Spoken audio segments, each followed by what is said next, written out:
This is Andy Rintmore, this is HNC, this is the Unit 15 Creative Arts Research Skills. Hey, I'm going to be talking about powerhouse, hard-hitting drummers. I'm going to go through my top 3 and how talk about how they've influenced my playing through my various punk and hardcore bands and stuff.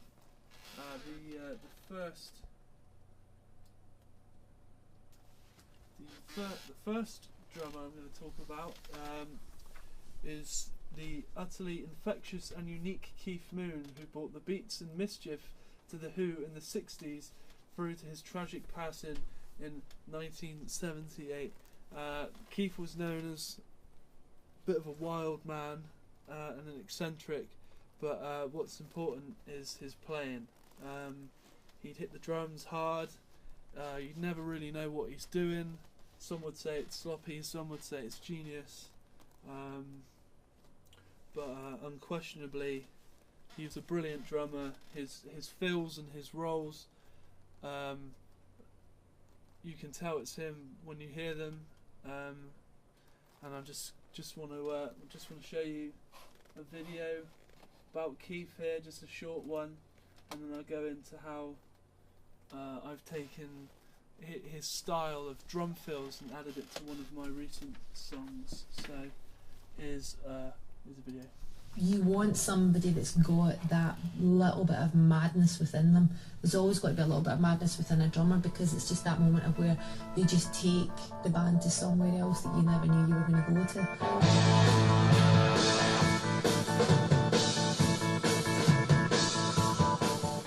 Never was this truer than with the drumming alchemist who blended a short attention span, a healthy dose of eccentric charm, and a large pinch of recklessness, and took his band to a whole new level. The Who's Keith Moon. He was the craziest human being on the planet. If you could live with him, he was the best drummer of all time.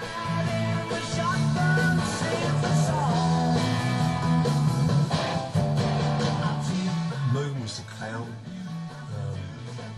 and in some ways the centre of the anarchy in the band. Keith Moon, I watched him closely, and nobody could imitate what the hell he was doing, but it was so unique, and just there's no one like him. I can go any way without you. I can live anyhow without you. I can go any way.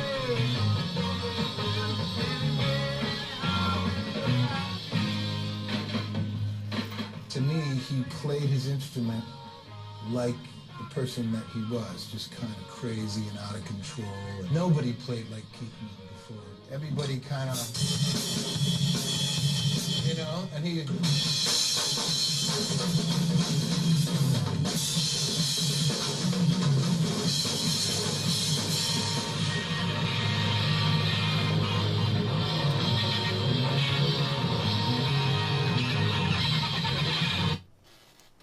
So that's just a little bit about Keith there.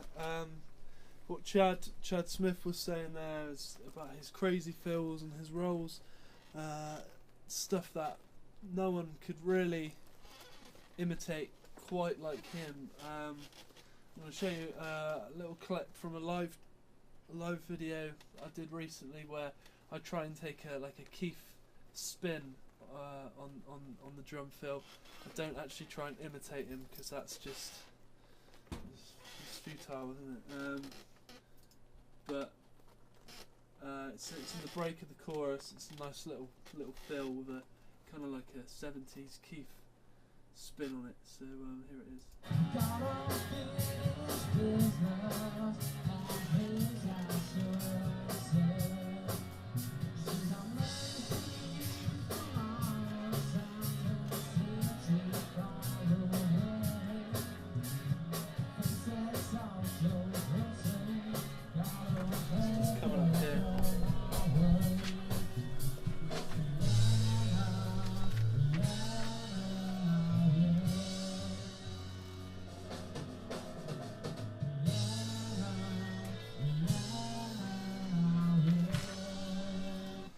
So yeah, not 100% Keith Moon, but that's my kind of interpretation of a Keith Moon-esque fill. The second drummer I'm going to talk about is the legendary John Bonham, who destroyed his drum kit almost nightly in the 70s, playing with what many consider the greatest rock band of all time, the Mighty Titans, that are Led Zeppelin. John is probably the ultimate powerhouse drummer.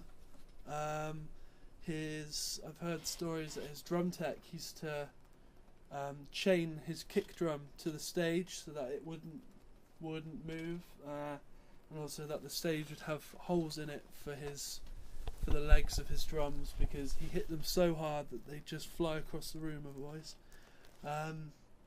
After this, I'm going to talk about my next drummer, and I've got a video which combines influence from both of their styles. It's mainly the aggressive nature of the playing, but here's a little thing about John Bonham.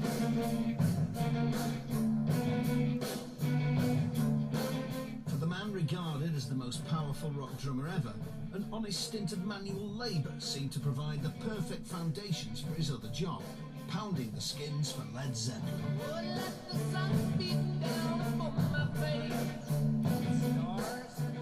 To me, hands down, John Bonham's the best rock drummer ever. The style and the sound was so identifiable to one person. Any drum set that he would play, it sounded like him.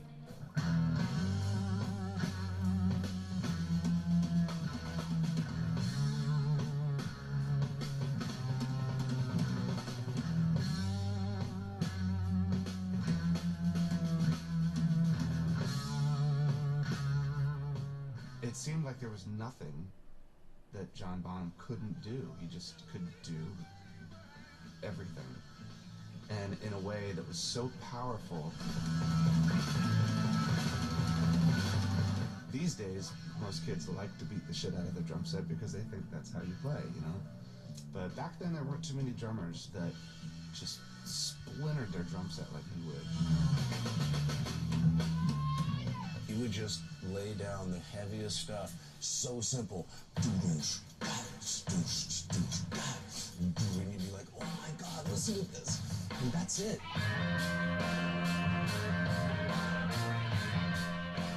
He was actually better than anybody else.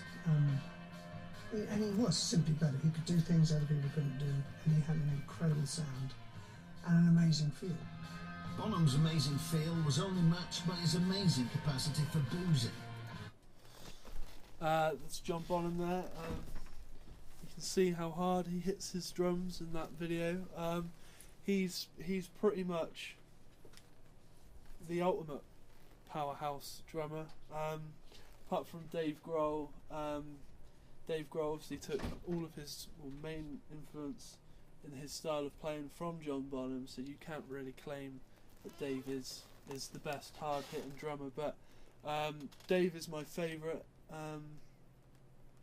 I take a lot, well, I thought I took a lot from his playing style initially, until I saw some of that Bonham footage where I've seen that I can be a little bit like that when I get a bit carried away. So I'm just going to play some Nirvana with some Dave Grohl in it, and just as an example of another hard hitting drummer but with a more punky, thrashy That is edge. all yours. Yes, sir, indeed. Please welcome Nirvana.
that you're paranoid.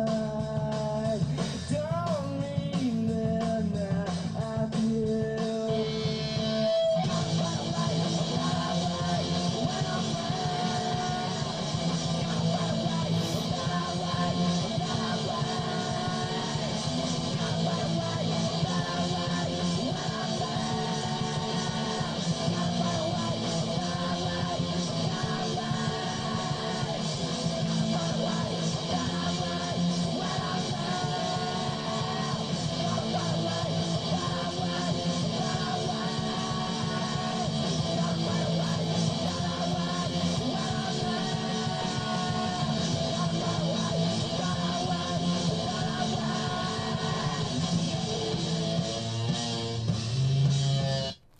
As you can see there, he really goes for it. Later destroys his kit. Something I used to take from that when I was back in the hardcore bands and hard rock bands was really just that head down, hit everything as hard and as fast as you can, which isn't always the best approach, but it sure is fun. There's a video of me. And this is kind of my example of my influence that I've taken from Dave Grohl and John Bonham's style of playing and put it into my own like projects and stuff.